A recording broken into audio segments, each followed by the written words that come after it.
Well, we just finished up talking about square roots and Pythagorean theorem, and we are moving into sort of a different type of measurement for a few lessons, and we're going to start with talking about perimeter and area.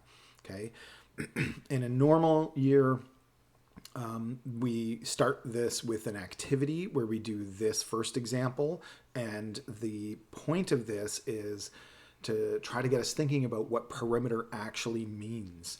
So we're going to skip this, but the completed version of this is available online if it's something you want to go back and look at. I'm going to read the question just very briefly to talk about it, and we're kind of going to skip through these first few examples and get to some of the later ones where we just go over how to use the formulas. But just keep in mind that this is usually what we would do to start this to start talking about measurement and perimeter and area, and it is a very good activity to get us thinking about what these terms mean. So imagine this situation. A security guard must walk the perimeter of a building every 15 minutes. So we're picturing this as being a building. And again, this is something we've talked about throughout this entire course is, the idea of using different strategies, different ways of thinking about things to help us make sense of what the question is asking, to help us understand, to help us kind of connect to the math that we're actually doing. So you can imagine a building that looks like this. It's kind of got an L shape. And, this is something very normal. We've seen apartment buildings like this or office buildings like this or whatever it is. So this, I think, is something that we can all kind of picture. And imagine that a security guard has to walk around the building, okay, every 15 minutes. So again, this ties back to proportions, all kinds of stuff that we're not really going to get into right now, but we could think about it that way. If they're doing it once every 15 minutes, that's 4 times per hour. It might take them 15 minutes to walk around, or it might not. It might only take them 5 minutes, in which case they walk around and then they do something else and they walk around again, or whatever it is. Again, the specifics of that don't matter, but thinking about a real life situation where something like this is happening, I think that does really help, right? So that's a situation. If the security guard has already walked the 2 longest sides, so that looks like they've started there and they've walked this way and this way already, how much farther do they have to walk? So they are going to have to walk that length, that length, that length, and that length. And to solve this question, you would have to figure out what all those lengths are. Some of them are given, some of them are not. You'd have to figure them out and add them up to see what the total distance is. And that's the best way to think about perimeter. At least that's my favorite way, is picturing it as like a building or a yard or some kind of path, and you're walking along that path. And so what's the total distance that you walk? Okay. Question B says, how far does she have to walk in an hour? So again, if it's once every 15 minutes, you have to find the total distance and then figure out how many times that can happen in an hour. How far does she have to walk in an 8-hour shift? So again, this goes back to much earlier in the course where we talk about proportions, and it's sort of crossing over in different units. But we're going to skip over this example for now. And but it is a really good example for you to look at if you have some time, or if you want to try to make some better sense of what's really happening here. Then I think this is a nice little question to get us started. Okay, the next one. You've been hired to build a fence as shown in the diagram. So again, it is indicating in the diagram where the house is. And a fence, as you probably know, doesn't go around the entire house, not typically speaking, at least in Canada, and other countries it does. But for this house, this is the fence that they've chosen to do. What length of fencing are you required to build? So again, now this is something we are going to talk about a little bit in this in this lesson, but more in the next lesson. and it's the idea that some of these lengths are given and some are not. So for example, it doesn't give us that length directly. It does give us this length and this length, but it does not give that one. And so that would be part of solving this problem, would be figuring out what that length is. And then again, if you're building a fence, you have to determine how long the fence is. And so you would figure out all those lengths and then add them all up. There's no fence here. There's no fence here. So you're not adding those ones. You're only adding where the fence goes. And this makes it more of an interesting kind of perimeter question instead of just using a formula and finding the perimeter of, for example, a rectangle. Not very interesting. This is more of a real world problem, and you know, it's a better one for us to think about. And then part B would be if it costs $20 per foot to build the fence, what would be the total cost? So again, this is a real world problem that lots of people would have to solve, and companies that build fences or homeowners that are looking to build a fence or hire a company are going to be looking at these kinds of math questions all the time to determine the total cost and compare costs and decide exactly how they want to do it. They might decide they want a smaller fence because it costs too much, right? So this is something that's very, very normal, happens all the time. And so that, again, that's similar to the first one where it's not just a straightforward question. You have to think about it a little bit. Next one, diagram shows a current deck on your home. You're going to be adding a new deck. What is the area of the new deck? So this is the current deck. This is the new deck. And so again, this question is designed to be kind of a real life situation, but it's also not super straightforward. It's giving you some information, asking you to find other stuff. What will be the total area of the total deck area with both decks? If it costs $5 per square foot, how much will it cost in total, right? These different kinds of questions that are more real world questions. And then finally, this is the last one of the activity that we would be doing. You're building the deck as seen in the diagram. So this is like a fancy deck. It's got, I would imagine this part of the deck is off the house, and then it's got like some kind of a walkway and maybe some kind of a gazebo. And this question doesn't talk about, you know, building a gazebo, but to me, this looks like a deck that, you know, would have a dining table or something on it, and maybe even a roof or something like that. So again, you know, in the real world, all these questions get way more complicated. There's all kinds of other details to them, but it hopefully highlights how the questions that we are going to be solving, how they can certainly be real world questions. And it is sort of first step into that, that world where you're a homeowner or you're a contractor or whatever it is. And you might be finding yourself doing this kind of math where you're finding out how much it's going to cost total to do this. And in the real world, it really is more complicated, because not only is it the deck, but what about the railing?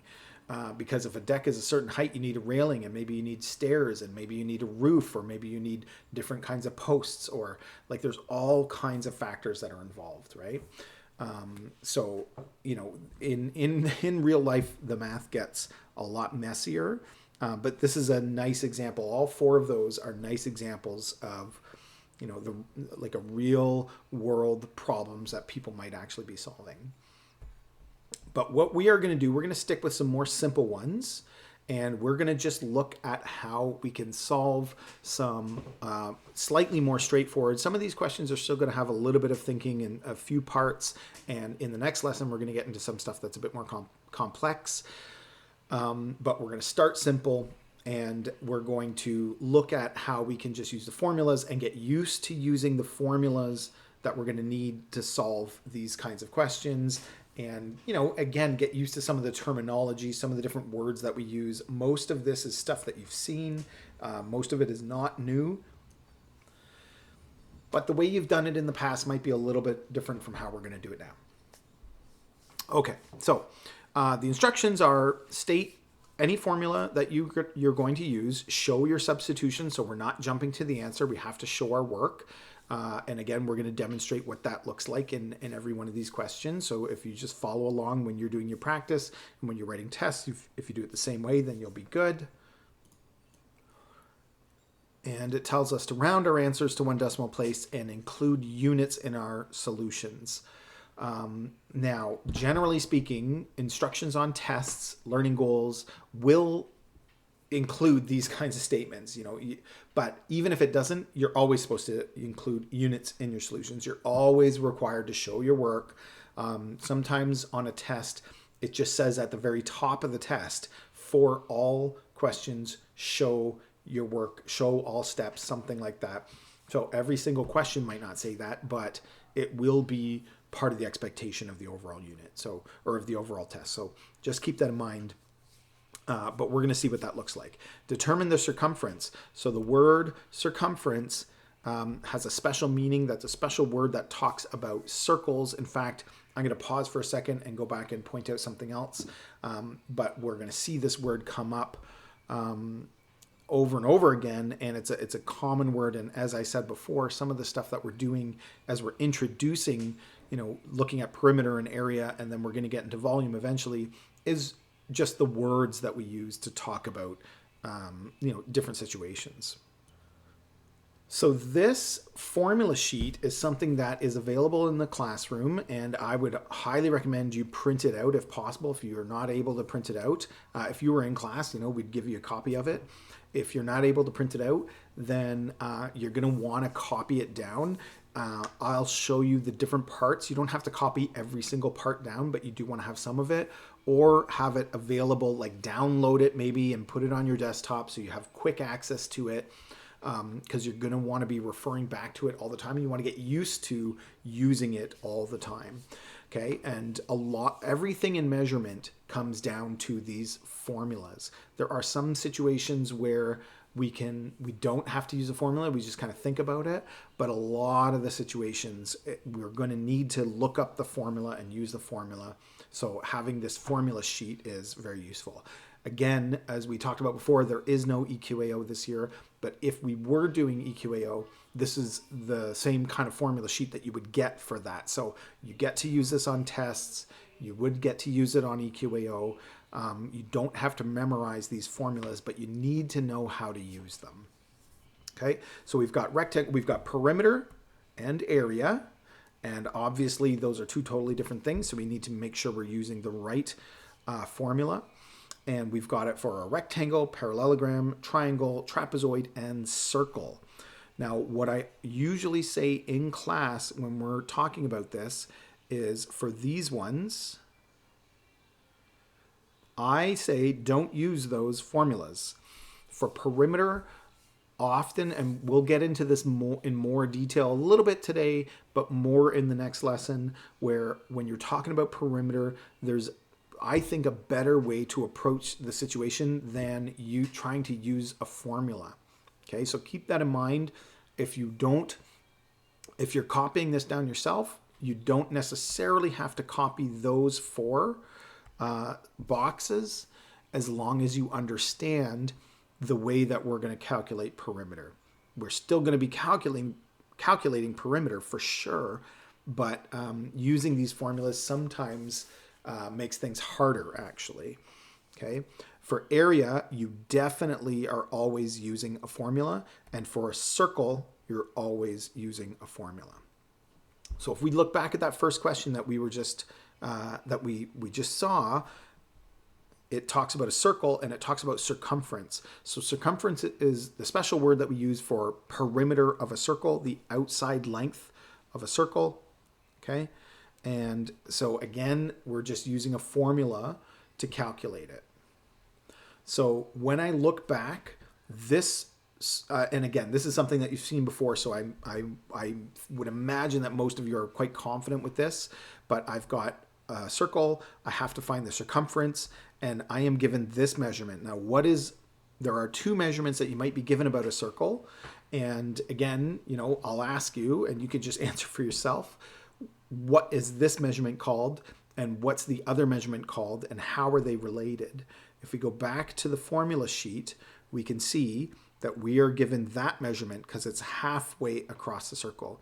It is the distance from the middle of the circle to the outside, and it's called radius, right?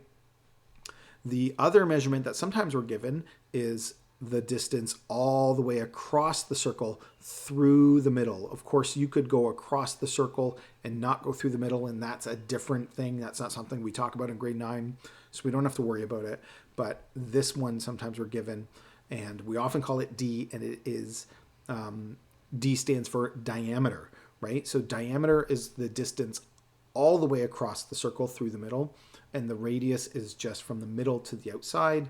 And the relationship between them is that the diameter is 2 times the radius, or the radius is the diameter divided by 2. So if you're copying this down, it's not a bad idea to write that down as well to make sure that you remember that relationship. Again, I think this is probably something that's pretty familiar and something that you're comfortable with, but it's still not a bad idea to write it down. Okay, so we have a formula, and because in the question, we're going to flick back over to it in a second, the question that we have gives us the radius. I'm going to use this formula. If it gave us the diameter, I could use that formula, and I would just have to or you could use whichever one you want, but you might have to convert, right? So you might have to use these little formulas to convert between diameter and radius. And there are definitely situations where we have to do that anyway, so that's something you need to know how to do. But for circumference, in this case, we don't have to do it. I can just choose to use this formula. So circumference is equal to 2 times pi times r. And so we're going to write that down. The instructions say state any formula used. So circumference equals 2 pi r. Now, again, this is something that I'm sure have seen before, so you know what pi is. It's a special number. It is, there's tons of information. We could talk about pi forever, and it's something that comes up over and over and over again. But, we're not going to worry too much about all of that. We're just going to keep it simple. But you probably know that pi has a lot to do with circles, and that we often use a short form approximation for pi when we're using it with, this kind of a formula. So on my calculator, you can look right here. I've got a pi button, and if I hit shift and then I hit this button, it comes up with pi. And in fact, with this calculator, I can hit equals, and again, that's not very useful. It just gives me the symbol. But if I hit the button to change it to a decimal, it gives me this decimal version of pi. Now, something you might know, the one thing we will talk about is this is not exactly pi. Pi never ends. It's a number that has digits that go on forever. But the calculator only shows some of them. When we're doing this in class, I always like to play a little game where I challenge you to guess at how many digits of pi people have memorized. So everybody knows the first few digits because you've seen it before. Usually in class, there's a couple of people who know more than just the first 3, and they know a few extras. And this one has, after the decimal place, 1, 2, 3, 4, 5, 6, 7, 8, 9. So there's 9 decimals there. But again, like I said, it keeps going. But what do you think the world record is? In fact, there is a world record for memorizing digits of pi, and I challenged the class to just wild guess. What do you think it is? Like, you might think how many you would memorize, and then think, well, how many might somebody else memorize? And usually people say, 20, 50, 100. Sometimes people guess 1,000, which seems kind of crazy that somebody might memorize 1,000 digits of a number, but in fact, it's way more than that. And I haven't looked it up in the last little bit, but the last time I checked, so in the last year or so, it's it's close to 70,000 digits of pi that somebody memorized and was able to prove, and they have the world record. There's somebody else who claims to know over 200,000 digits of pi, but that, I think the Guinness Book of World Records, like I said, last I checked, it held the 70,000. I think it's just under 70,000, but that was the record for digits of pi. So it seems kind of wild, and I think people kind of all like laugh at that, like why would you waste your time memorizing those digits? But I think the people who can do this sort of thing, you know, their brain works differently from ours. Like that's not something that I would ever be able to do, and that's something that for whatever reason it's easier for them. Anyway, okay, so let's get on to with it. We're not going to talk about that anymore. What we will use is that pi is 3.14. So we approximate pi to be 3.14. So we cut it off after two digits, and this is a standard in mathematics that often people just use the first two digits after the decimal for pi. If your calculator has a pi button, you can use that too. That's fine. And so your answers in some cases might be slightly different from the answers at the bottom of the page or the answers in the posted solutions. But that might be due to the fact that the answers maybe use the pi button, which is a bit more accurate, or the answers maybe use the rounded version and you use the other one. Okay, so just keep that in mind. Okay, let's get into this. So from here on in, almost everything that has to do with measurement, so that includes perimeter, area, and volume, is just plugging numbers in. So 2 times 3.14, because that's our value of pi, times r, which is 5. For this question, the radius is certainly not always 5. Pi is always 3.14, okay? But radius will change depending on the question, but we just punch that in. This is us showing our formula. This is showing the substitution. And then for this question, for this question and a lot of questions, we have to use our calculator. There's going to be occasions where we don't, but very often we're going to have to use our calculator. So 2 times 3.14 times 5. And again, I want the decimal. 31.4. And in fact, I didn't have to round this one. It just gave me 31.4 exactly. That's because I rounded pi. If I was using the button on my calculator, so shift, and notice how I use the pi button, it's going to give me an answer that I have to round, but I would still get 31.4. And finally, the question says include units in your solution, so centimeters, and that's it for that question. That's done. Determine the perimeter. So already this does get a little bit trickier. Okay, perimeter is the length around the outside of a figure. So if you were imagining yourself as a security guard walking around this figure, around this, whether it's a fenced area or a building or whatever it is, you're walking around it. That's what perimeter means. In fact, you may have seen in TV shows and movies where, there are security guards or police officers, or, sometimes like soldiers or something will talk about securing a perimeter or monitoring the perimeter. And again, that just means the outside of the space that you're talking about. So to solve this problem, we have to find out the entire length of this path, but we only have 2 of the sides. So we don't just add 6 and 8. 6 plus 8 is 14, but that would only be walking from here to here. We need to walk that diagonal distance as well. And this goes back to the lessons that we did before. And how do we find the length of that? And we're going to use Pythagorean Theorem to find that final length, and then we're going to add them all up. So I'll call it x, and again, That's the longest side. So I have to add 6 and 8. And for Pythagorean theorem, I have to square everything and take the square root. Okay, so we're going to do that on the calculator. 6 squared is 36. 8 squared is 64. 36 plus 64 is 100.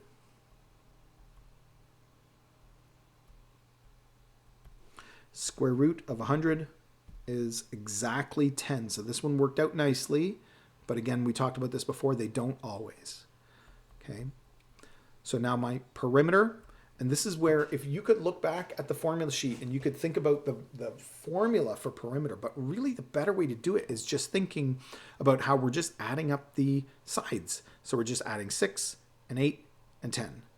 Okay. So for this one, even though the instructions say include a formula, you don't have to include a formula. Okay, so 6 plus 8 is 14 plus 10 is 24. And in this case, it's meters. The only formula I would say you could write down, and I've done this in the past, is add all sides.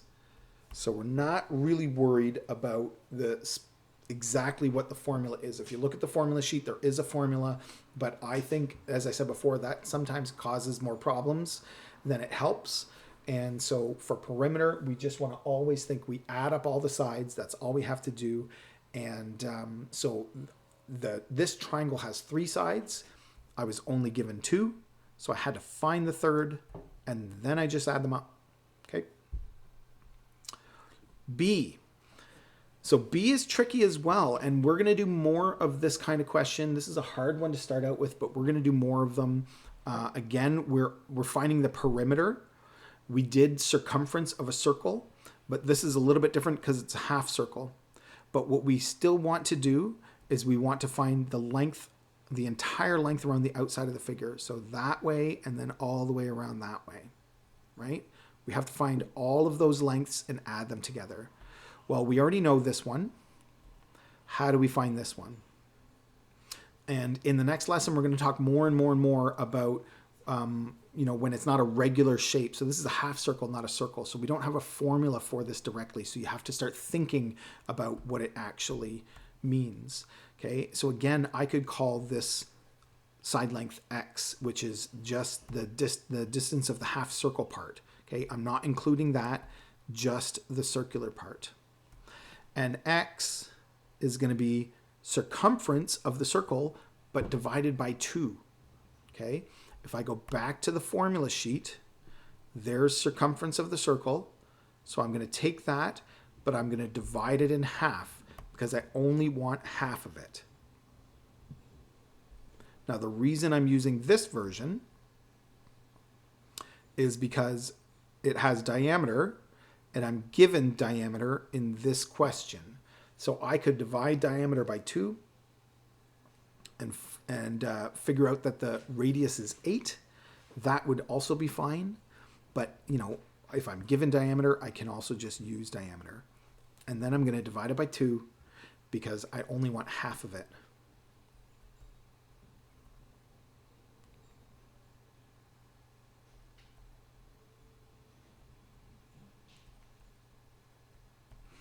All right, so let's see what this gives us. 3.14 times 16 divided by 2. I can punch it all in together, and I get 25.12. But that's just this circular part. If I want the perimeter of the entire shape, I need to add on the 16. So the total perimeter, again, you add all sides.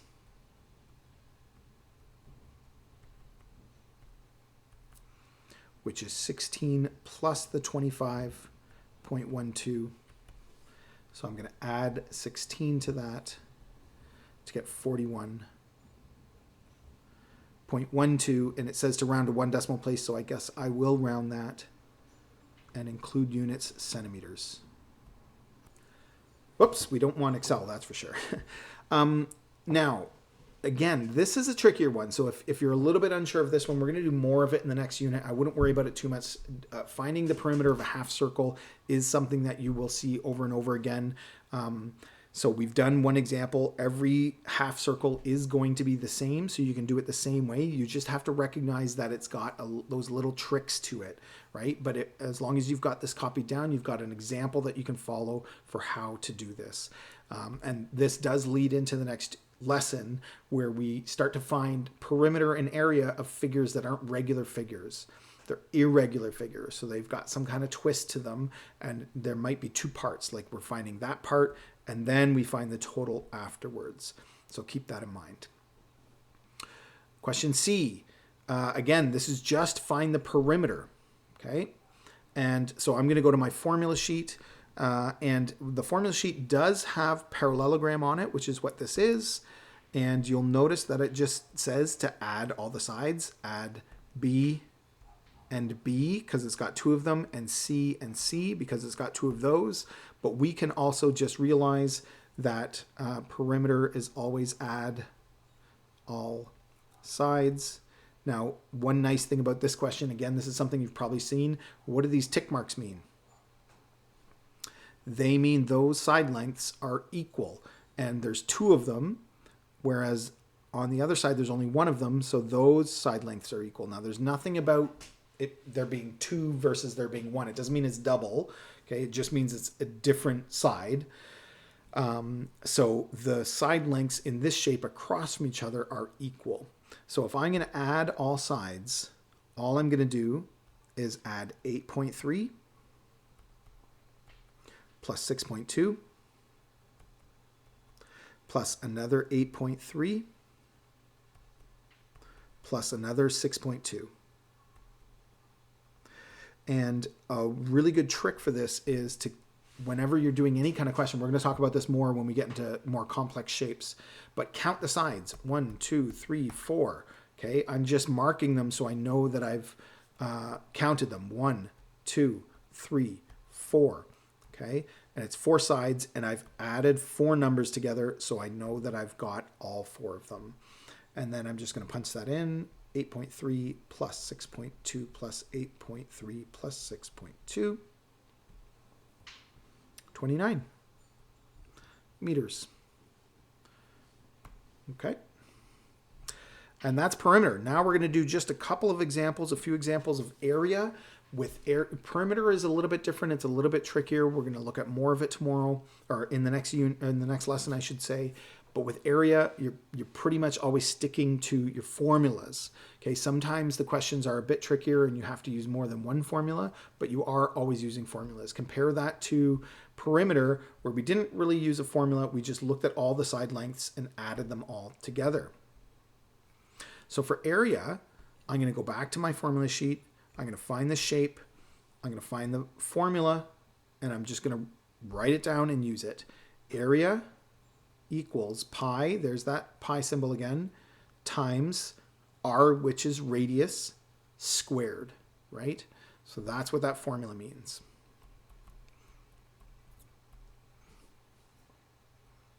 R is 12.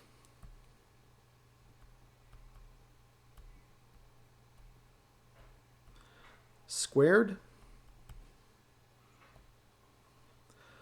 So pi 3.14 times r, which is 12 squared, or times 12 times 12, if you want to do it that way.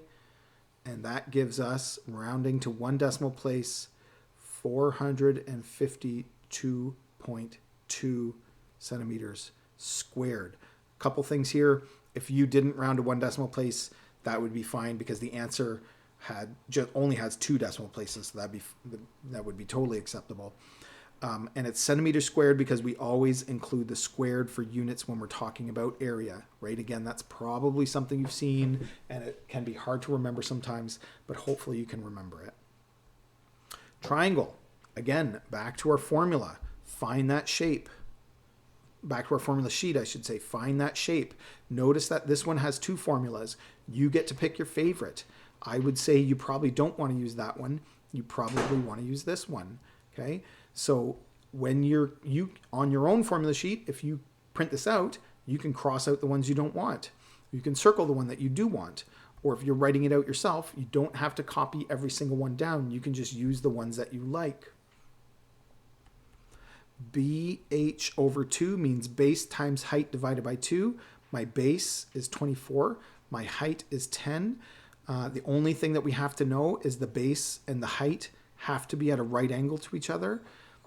In this course, it's going to give you the base and the height. It's not going to trick you and give you, different info. But in other courses, in grade 10 and grade 11, it might get harder, and there might be a little bit more to a question like this. But for now, we're going to keep it simple. Again, I'm just going to do 24 times 10 divided by 2, and that gives me 120. And again, this is kilometers squared.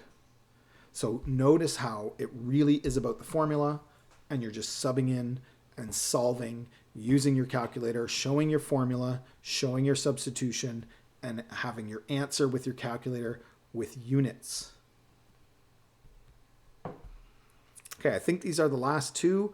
And if you want to try them yourself, look at the formula sheet. That's a great idea, but we'll take them up together for sure.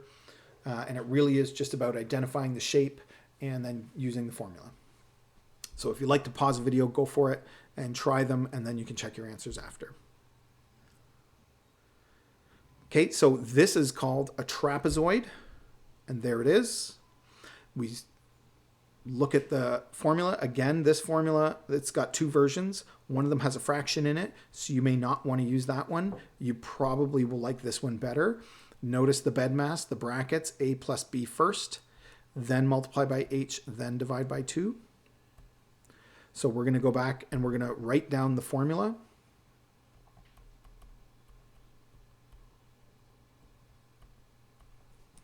And we're going to sub in a and b. Again, if you look back at the formula sheet, it tells you what the a and the b are. A and the b are the a and the b. The c and the d are part of perimeter. They're not part of area. So you can use the diagrams given in the formula sheet to figure out what all the letters mean and where they all come from, and use it for the question you're trying to solve. H is the height. That's the distance between A and B. So I would call A 10. You need to have that in brackets because in the formula it's in brackets, and so we add those together first. Times h, which is 11, then divide by 2. 10 plus 18 is 28. And this part I'm going to do on my calculator. 28 times 11 divided by 2. 154 centimeters. Again, it's area, so squared. Okay, I think this is the last one. Yep. And again, it's another parallelogram. We go back to the formula sheet. We find that shape. There it is. And the formula is BH, so base times height, B times H. Going back to the shape, my base is the length of one of the sides, and my height, again, is at a right angle to that base, the distance between two lengths that are the same side. Okay, so again, this question is pretty straightforward because it just gives us what we need. Area is base times height. That's writing down the formula. The base is 44. The height is 28. Notice they're at a right angle to each other. So it's the distance between those two sides that are equal. 44 times 28 is 1,232 millimeters squared. Don't forget units. Write your formula, show your substitution, get your answer, and include units. Okay, and that is the basic introduction to perimeter and area. Again, there were those 4 examples that we did that are a little bit trickier that help us understand what perimeter and area are actually talking about. So they are really nice examples to think about. But for now, might just be good enough to look at how to use the formulas and just get used to using your calculator, and how you write your answers with units and that sort of thing is a good place to start. Okay, so that's it for the first lesson on perimeter and area. Again, the next lesson we're going to talk about some trickier questions, but for now, get used to using the formula sheet. Make sure you have access to the formula sheet, and get used to using the formulas and the difference between perimeter and area. And then, in the next lesson, it will get a little bit trickier. And after that, we'll be moving on to some other work with volume. Okay, but a lot of this is going to be similar. So hopefully we still feel good about it. Okay, good luck.